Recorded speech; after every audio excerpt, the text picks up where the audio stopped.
Salve, salve, alunos! Chegamos para mais uma semana de trabalho, mais uma semana de aula e mais uma semana de história de Rondônia para vocês.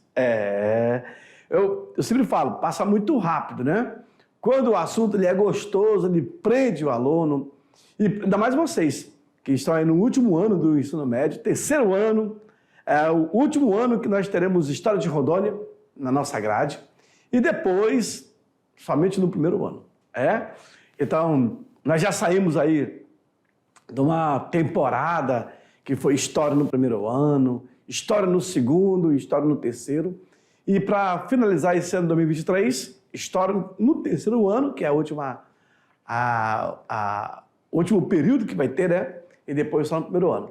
Então, para acompanhar comigo, estou aqui com o nosso parceiro, nosso intérprete, que é o... Deixa eu bater. Aqui é o Sâmio, não consegue, ó. É o Sâmio. Dá um oi aí, Sâmio, pra galera. Oi, viu? E aí, acompanha comigo na tela, joga na tela aí. Olha a nossa sala de hoje. O produtor hoje, ele envelheceu mais, né? Ou ficou mais novo? A nossa aula de hoje, iremos falar sobre a mineração. Opa! Porque não foi. A mineração no Vale do Guaporé. Como assim, professor?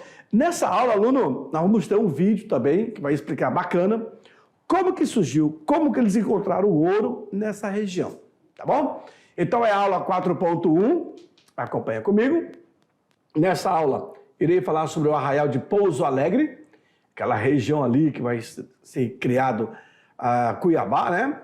Lavras e faisqueiras da região de Cuiabá, tá bom? Veja só então, as descobertas de veios e aluviões auríferos datam ainda da primeira metade do século XVIII.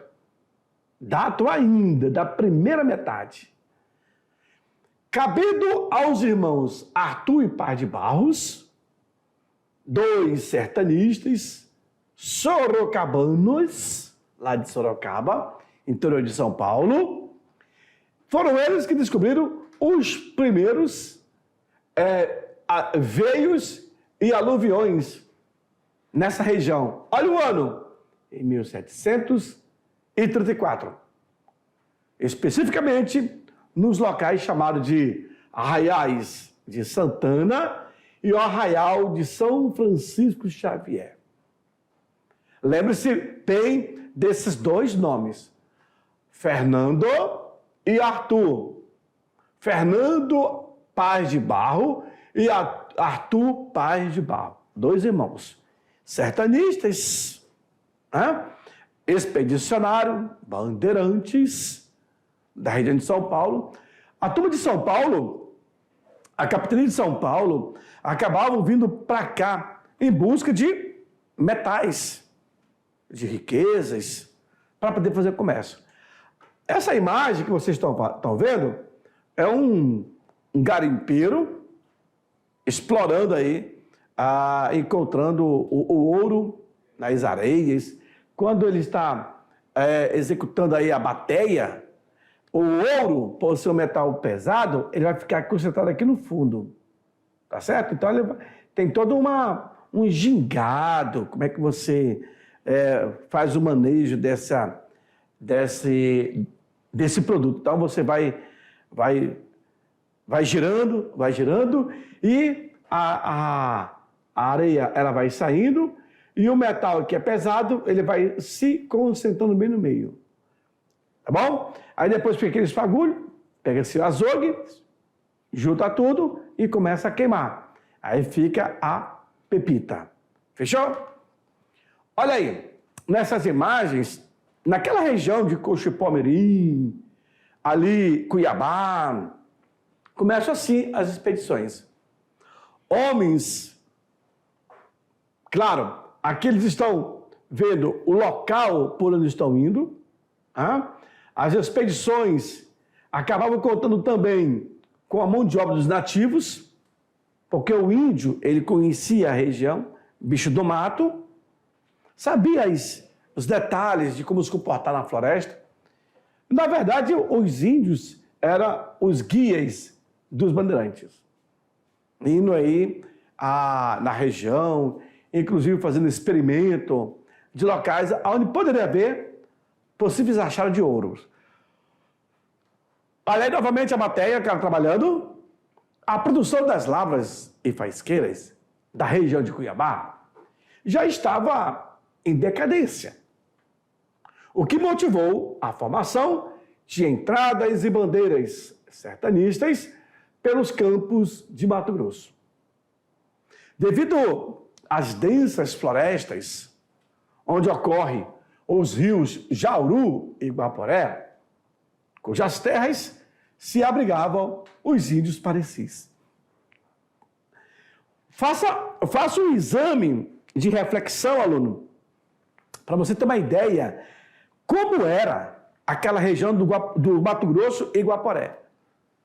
E totalmente inabitada, totalmente fechada pela floresta. Um local muito longe, mas longe mesmo. Então esses homens, sertanistas, bandeirantes, expedicionários, eles vinham através dos rios para fazer experimento, para fazer descobertas, riquezas naturais, riquezas minerais. O que eles queriam eram produtos que pudessem ser vendidos. Era isso. Então, a preação de índio é um dos recursos. Droga do sertão é um outro recurso. O achamento da prata, o achamento do ouro, tudo isso é recurso. Então, querendo ou não, isso movimentava a economia. E era isso que eles queriam, tá bom? Mais uma vez, o cara está no rio, joga ali um punhado de areias e ele começa a fazer o giro. A areia fina vai saindo e ficando bem no meio somente o ouro, que é metal pesado. Conforme relata o Barão de Melgaço, mais conhecido como Augusto João Manuel Leverger, houve, a pedido da capitania de São Paulo, uma providência de eliminar, através da guerra justas, os índios paiaguás, ou a tribo Paiaguá. Por quê, professor? Porque esses índios, eles provocavam mortes, eles tocavam o terror e tocavam o pânico ali nos arredores daquela região de Cuiabá ou em toda a região de Mato Grosso. Nesse conflito, quase foram dizimados os índios parecis. Por quê? Porque eles passaram a ser utilizados pela mão de obra na extração mineral. Digamos que eu tenho aí 15, 20 homens sertanistas, expedicionários, bandeirantes, e quando eles utilizavam a mão de obra dos parecis, os parecis iam trabalhar na mão de obra forçada, como escravo. Era isso que eles desciam. Não dava outra. Então, por isso que os parecis, eles serão quase dizimados. Olha aí. Por quê? Porque é uma mão de obra muito fácil. Tá bom? Olha aí a região, quando começa a ser formado aquelas vilas, a presença do negro já era visível na região de Cuiabá. Aí na construção de ruas, de prédios e etc. A provisão do dia 6 de março de 1732 passou a oferecer condições para a ocupação de novos sítios. Sítios esses de mineração, que foram descobertos em 1734. Coube ao tenente mestre de campos, general Manuel Reis de Carvalho, o comando de uma milícia composta aí por 842 soldados que irão aprisionar 266 índios e irão matar mais de 600 outros. Viu aí? Veja como é que era aqui as lavras de faisqueira. Aqui eu tenho uma nascente, eu tenho uma queda d'água, na verdade, não é nascente, Eu tenho uma queda d'água, uma corredeira, aí a água cai, olha aí, os caras vão quebrando as pedras, ó, quebrando as pedras, jogam aqui, e aí o metal com as pedras vão caindo, vão sendo lavados pela água, e cai aqui em cima da onde? Do couro de boi. Hoje se utiliza o carpete.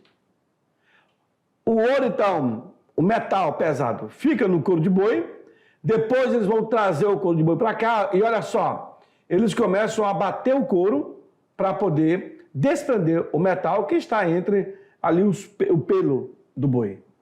Depois eles colocam numa forma de forma, e aí, ó, começam a queimar. Era todo o trabalho. Hoje melhorou nessa situação, tá bom? Mas antes era bem rústico mesmo. Veja as cidades como estavam sendo criadas, bem rudimentares, a presença do negro, a presença do índio e também dos espanhóis. A exploração do ouro naquela região de Mato Grosso vai levar os mineiros e faiscadores para as regiões ribeirinhas durante ali todo o trajeto do Guaporé, onde foi fundado o Arraial de Pouso Alegre.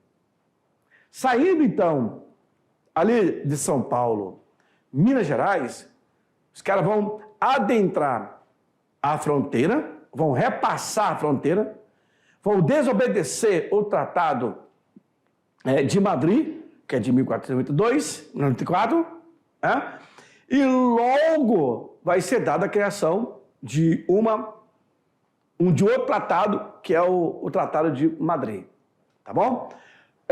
Nesse momento, agora, eu vou passar para vocês um vídeo que retrata um pouco dessa saga, desse encontro do ouro no Vale do Guaporé. Então, assiste aí, o Ouro do Guaporé.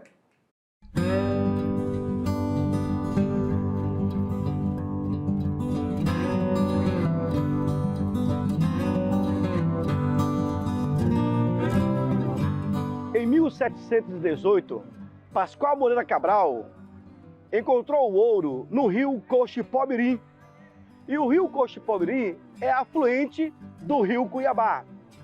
Exatamente próximo ao rio Coxipó-Mirim, começou a surgir o povoamento próximo das minas. A notícia alcançou a vila de São Paulo e atraiu centenas de aventureiros para a região.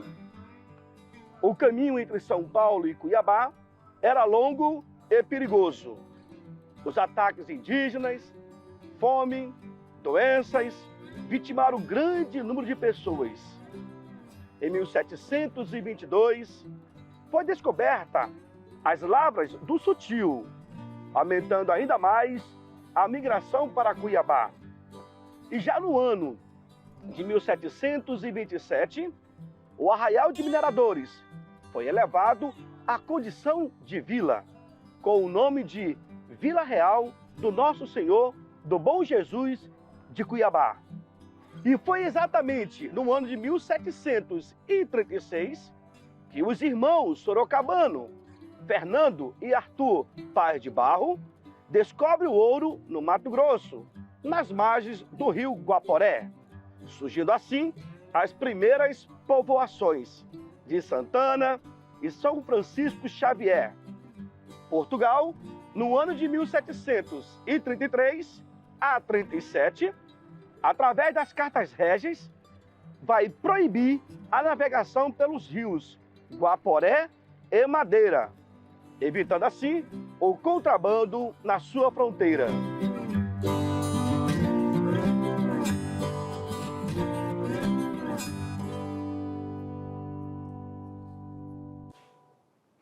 E é interessante o que eu vou falar para vocês aqui agora. Vocês imaginem, olha só, eu tenho uma capitania de São Paulo.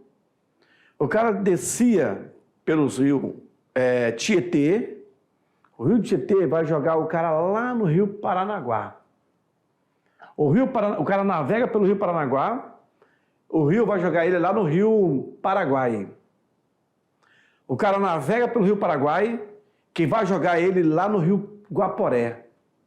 Do Rio Guaporé, vai ser jogado lá no Rio Mamoré.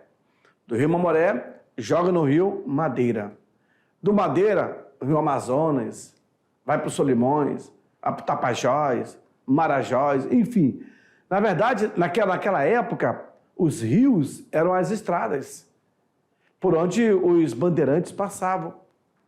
E aí eles paravam, verificavam no local se era rica, na fauna, na flora, ali estabeleciam o pouso, uma vila, e pensa que não, começam a surgir cidades. Mas era assim. Então, nesse século XVIII que nós vimos, e depois do século XIX, o governo português ele vai começar a impedir que certos aventureiros comecem a fazer esse comércio também na região interiorana do Brasil. Porque dá para fazer comércio. Só um detalhe, da mesma forma que o cara desce o Tietê até Belém, o cara também sobe de Belém ao Tietê. O governo, então, ele começa a criar leis para proibir essa navegação, como vocês viram aí. O primeiro cara que vai conseguir encontrar o ouro aqui nessa região do norte, ainda centro-oeste com norte, vai ser Pascoal Moreira Cabral, em 1719. Certinho? E aí, depois eu tenho os irmãos Arthur Paz de Barro, em 34.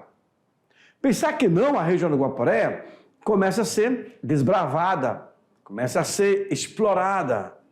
Em 34, em 42, o Emanuel Félix de Lima, ele desce também o Tietê e vai chegar até em Belém.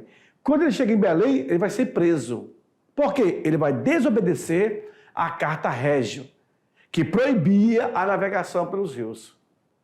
Já em 44, 45, vai ser criada ali a missão de Santa Rosa Velha, ali próximo de Costa Marques. E aí dessa missão, logo vai surgir o Forte de Conceição, que passa a ser o Forte de Coimbra, né? Perdão, o Forte de Conceição, depois de Bragança. E depois o forte ele vai ser destruído. Na próxima aula vamos falar sobre o forte. E depois é o Forte Príncipe da Beira. Depois. Então aquela região, por quê, professor? Porque era uma região rica em ouro. Por isso que era necessário você estabelecer ali já era uma fronteira, estabelecer uma guarda. É o que vocês estão vendo nessa aula, a preocupação da coroa em montar ali um contingente para poder vigiar toda a fronteira. Fechou? Olha só, saí comigo lá no quadro, na lousa. A mão de obra que foi empregada para esse fim é a mão de obra escrava e indígena. O escravo ele vai ser muito utilizado no litoral, mas agora na parte interiorana da região ou do Brasil, nos sertões, os caras irão levar a mão de obra escrava, porque ali eles já irão encontrar a mão de obra indígena. Então eu tenho as duas. Havia entre escravos e indígenas, faiscadores, grandes quantidades de escravos que deveriam entregar cotas fixas aos seus senhores. Imagine vocês, eu tenho índios, indígenas, que aprenderam a explorar o ouro, a extrair o ouro. Como eu tive também escravos que aprenderam também a extrair o ouro. Eu acho que vocês já assistiram aquele filme Diamante de Sangue, né? Um filme muito bom, que se criou aí, e fala sobre a África, né? Era mais ou menos assim. Aqui era vigiado também os negros na sua exploração. Por que a pessoa vigiada? Porque eles sumiam com o ouro. Muitas vezes engolia, escondia entre os cabelos, nas partes íntimas, no dedo, enfim, no sovaco, em tudo que é canto. Então, por isso que essa mão de obra vai ser bastante explorada, tanto a mão de obra escrava, como também a mão de obra indígena. E lembre-se, deveriam entregar uma certa cotas fixas. Digamos, 3 quilos, 4 quilos, uma arroba, assim vai. Tá bom?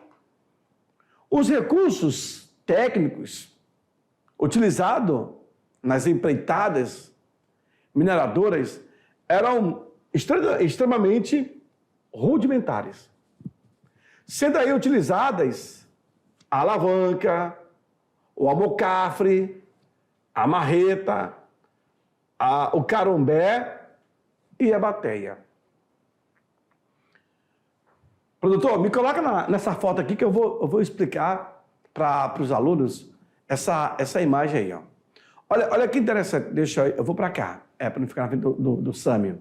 Então, olha só, aqui o cara, ele está tirando a parte da areia, né, do solo, e aí joga para a bateia, e o cara começa a fazer o manuseio ali, ó. Fica girando, joga água, fica girando, até o metal que é mais pesado ficar no fundo.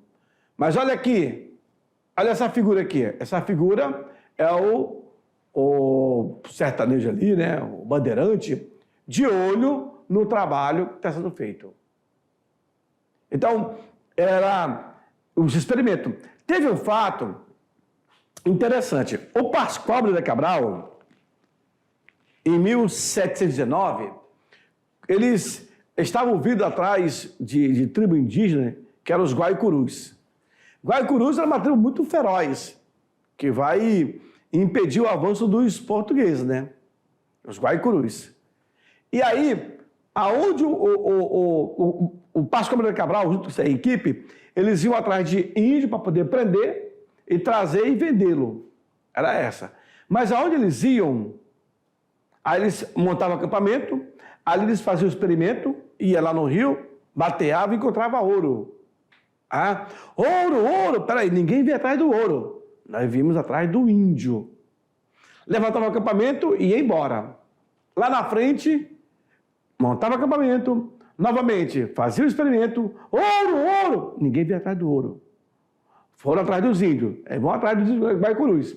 Isso sucessivamente, até que não tinha mais como os índios se distanciar.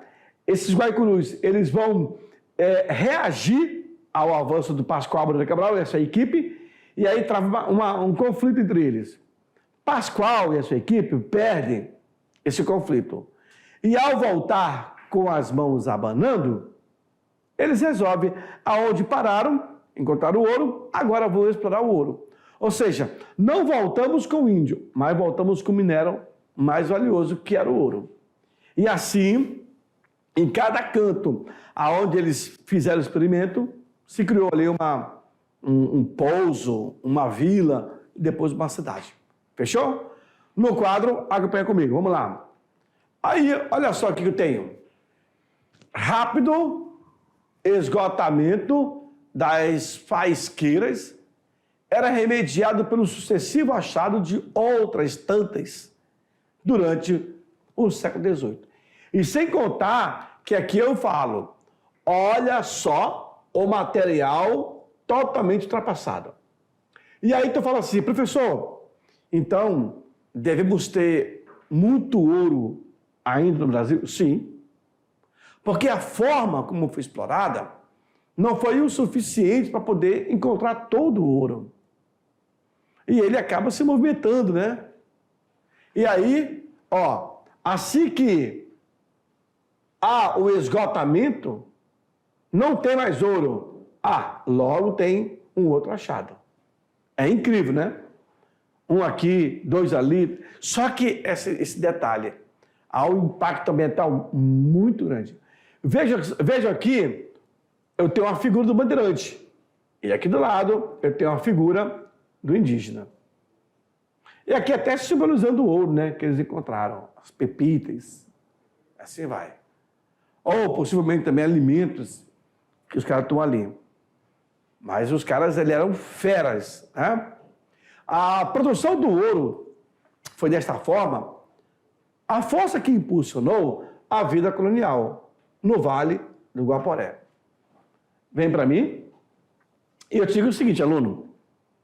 Na primeira oportunidade que você tiver, se você for conhecer as cidades de Minas Gerais, especificamente Ouro Preto, depois São João del Rei, o altar da igreja de Ouro Preto, de uma das igrejas, ela tem 480 quilos de ouro. Como assim, professor? Olha, naquela época o aleijadinho, ele esculpia na madeira, né? Pegava madeira e fazia desenho, esculpia, né? Tudo bonitinho. Então, você imagina aquele painel todo esculpido na madeira. Depois de esculpido, eles pegavam pegavam o ouro, transformavam em folha e aí ia cortando, ia colocando e ia grudando uma sobre a outra. Como se fosse uma colagem. Você vê assim todo o painel de ouro. Folhas em folha bem fininha, mas que dá 460 quilos. A igreja que mais possui ouro no Brasil, em seu altar, é a igreja que fica na Bahia. São 600 quilos de ouro. Sabiam disso? Professor, não rouba? É muito vigiada. Quando nós estamos falando sobre faíscas, as faisqueiras, a região onde foi explorada, cara, foram muito. Tu não tem noção, aluno. Não tem noção. Muito, mas muito ouro. E aí a gente fala assim, a produção no Vale do Guaporé impulsionou tantos outros. Verdade. Nós tivemos achado de ouro em São Paulo, Rio de Janeiro, Bahia, Minas Gerais, Cuiabá e o Vale do Guaporé. E para cada região é diferente esse ouro. Muitas pessoas falam que o ouro do Madeira é um ouro bem consistente. Muito bonito, inclusive. Tá bom? Segue no quadro, vamos lá. Olha aí, essa aí é Cuiabá. A igreja principal de Cuiabá. Eu cansei de ficar aqui no banco dessa praça, olhando o movimento. Essa aqui é a matriz de Cuiabá. O trabalho nas minas era altamente insalubre. Ou seja, não tinha um pingo, sabe de quê? De condições. Nossa, a questão assim de doenças. Como vocês... era muito difícil. Quando fala insalubre, tem todo um universo aí. Provocando um rápido desgaste dos trabalhadores, elevando a necessidade também rápida de repor a mão de obra para aquela exploração. A malária, por exemplo, a febre amarela, tifo, tuberculose, tantas doenças que apareceram, cara, que a exposição, tanto do indígena como também do negro, levava ao falecimento. O cara pegava doença e morria. Mas era necessário repor essa mão de obra. Aí tu imagina, trazer o escravo, buscar indígena na floresta, tudo isso tinha um custo e era alto. Não era fácil, não. A produção das minas do Guaporé, ela entrou em decadência nos últimos 30 anos do século XVIII. Nos últimos 30 anos, então, 1770. Depois que é criado o Tratado de Madrid, onde a produção não foi acompanhada por adaptação e reordenação das forças produtivas. Quando o ouro do Guaporé começou a se extinguir, não é que ele começou a se extinguir. A forma de explorar é que era rudimentar. Agora, se eu tivesse maquinários à altura, tinha tirado bastante ouro. Mas, sem contar que essa adaptação ao local, cara, é toda uma leitura, é um conjunto. Recentemente, está com os seus 6, 7 anos, que apareceu o ouro ali, sabe aonde? Apareceu ouro ali em Pontes e Lacerda. Quando aparece o ouro, é chamado de fofoca. E aí apareceu, eu indo para a Vila Bela da Santíssima Trindade, que era uma região de muito ouro. Bem antes de Vila Bela, ali mesmo, Pontes e Lacerda, em uma fazenda, olha só como é que é coisa. Em uma fazenda, o cara foi furar um buraco para colocar um esteio, um mourão que eles falam, né? Da cerca. Ele foi, ele viu algo diferente e ele começou a perceber que ali se tratava de ouro. Encontrou ouro. Há quem diga que os primeiros que exploraram tiraram quilos de ouro. Rapaz, quando a turma ficou sabendo que estava tendo ouro naquela fazenda, a fofoca, assim de gente foram para a região. E eu cheguei, no momento que estava tendo essa fofoca lá, eu parei no posto de gasolina e tinha muitos caminhões pau de arara. Muita gente fora. E aí aí você comprava terra lá dentro para poder explorar. Aí depois a Polícia Federal bateu lá e acabou fechando esse garimpo. Mas é incrível quando aparece a fofoca. Todos vão. Tá tudo quieto. Apareceu, rapaz, vem de toda a parte do Brasil para aquela região, para querer explorar o ouro. Acredita? Vamos lá. Na sequência, veja aí. Com o declínio das lavras do Guaporé, infelizmente, a região não vai atrair recursos, nem muito mesmo estímulo para a fixação de uma prática agropastoril, voltada para a exportação. Tendo ocorrido aí o seu isolamento, sua fama de região insalubre. Professor, então, você quer dizer que quando acabou aquele ouro que estava na parte superficial ali, não houve outro incentivo? Não. E olha que tentaram. Nesse primeiro momento, tentaram. Não houve nenhum estímulo para permanecer ali aquela região. Depois, século XX, vão tentar também, século XIX vão tentar também. Mas a fama permanece. Muitos diziam que o Vale do Guaporé era uma prisão a céu aberto. O cara ia para lá e não voltava, porque ele morria. A malária matava. Sacou? Então, não era fácil. E olha aí o povoado sendo formado. Aluno, tu acredita que ainda tem lugares assim, com as construções bem rústica, bem colonial, sem asfalto, um chafariz? Ainda tem, por incrível que pareça. A região, ela passou então por um intenso processo de descolonização. As poucas pessoas que foram para lá começaram a retornar para os grandes centros. Que eu diga, vieram de São Paulo, ficaram ali o tempo suficiente, exploraram o que tinha que explorar, não tem mais nada, voltam. Mas aí tem para mim, vem para mim aqui. Mas tem aqueles que acreditam que um momento vai melhorar. Isso acontece em todo o processo de migração, sabia? Olha aqui o norte. Quando nós tivemos o primeiro ciclo econômico, que foi o ciclo da borracha, muitos nordestinos vieram de lá para cá, da região nordeste para a região norte.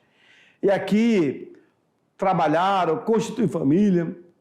E até hoje é assim, né? Nesse mundo globalizado. A pessoa vem para o estado, ela cresce economicamente, e aí depois ela volta. Algumas retornam à sua origem somente para visitar. Outros ganham recurso, retornam e montam um empreendimento na sua terra natal. Vocês imaginam que o Vale do Guaporé foi assim. Muitos vieram, exploraram o ouro, o tempo que foi suficiente, mas acabou. Quando acaba, O cara que tem o pé no chão, ele fala assim, bicho, acabou, não tem mais nada que me prenda aqui, eu vou voltar. Ele volta. Outros não. Tem a crença que vai encontrar um outro veio de aluviões, que vai encontrar uma outra área que tem muito ouro e que vai ficar rico. Então fica naquela penitência de achar que a qualquer momento pode melhorar. É a fé, é a crença. Mas outros acabaram vazando fora. Continua no quadro, vamos lá. Olha lá. A decadência, ela foi sendo instalada, foi se instalando, até que com a transferência da capital para Cuiabá, o Vale do Guaporé passou a ser uma região notoriamente esquecida. Eu tinha Vila Bela, criada em 52, 48 capitania de Mato Grosso. Mas quando o ouro... Então vamos lá. Em 1719, descoberto o ouro em Cochipó-Mirim. 1734, no Vale do Guaporé. 1750, criado o Tratado de Madrid. 1777, 30 anos antes, já estava em decadência o Guaporé. Ficou literalmente a região esquecida, povoada somente pelos negros que permaneceram ali. Muitos deles vieram para trabalhar nas lavouras de faisqueira. E esses negros serão os descendentes dos escravos que ali permaneceram. É daí que nós temos os nossos quilombos, por exemplo. Muitos quilombolas atual, quilombo, por exemplo, Forte Príncipe, Santa Fé, Laranjeira ali, de Jesus, Pedras Negras. Esses quilombos existentes, eles foram criados pelos descendentes dos escravos que trabalharam nas lavras e faisqueira. Muitos deles. Sabiam disso? Outros foram criados a partir do trabalho do Forte Príncipe, que permaneceu naquela região. Mas é assim que se deu. Imagine a cidade como era. Essa aí é provavelmente 1912. Totalmente rudimentar, né? Sem nenhuma estrutura. Você chega em Vila Bela, você daí encontra muito descendente dos escravos daquela época. No Vale do Guaporé, também. Essa herança deixada por eles. Lembrando que o Vale do Guaporé, pode vir a mim, fica no esquecimento. E até hoje é assim. Cara, para você sair aqui de Porto Velho, para ir até Costa Marques, é muito longe. São 730 quilômetros daqui até lá. Vocês imaginem esses descendentes que moram em toda a caia do Guaporé. Pedras Negras, longe, mas é longe. Mas a história, ela se mantém viva através dos seus descendentes. Daqueles que vieram para trabalhar nas lavras de faisqueira, na construção do Forte Príncipe da Beira, e ali permaneceram até o dia de hoje. Isso é história, isso é memória, tá bom? Daqui a pouco eu volto para fazer aquela revisão de 5 minutos, é muito rápido, não saia daí, é só um bate-bola, já estou voltando.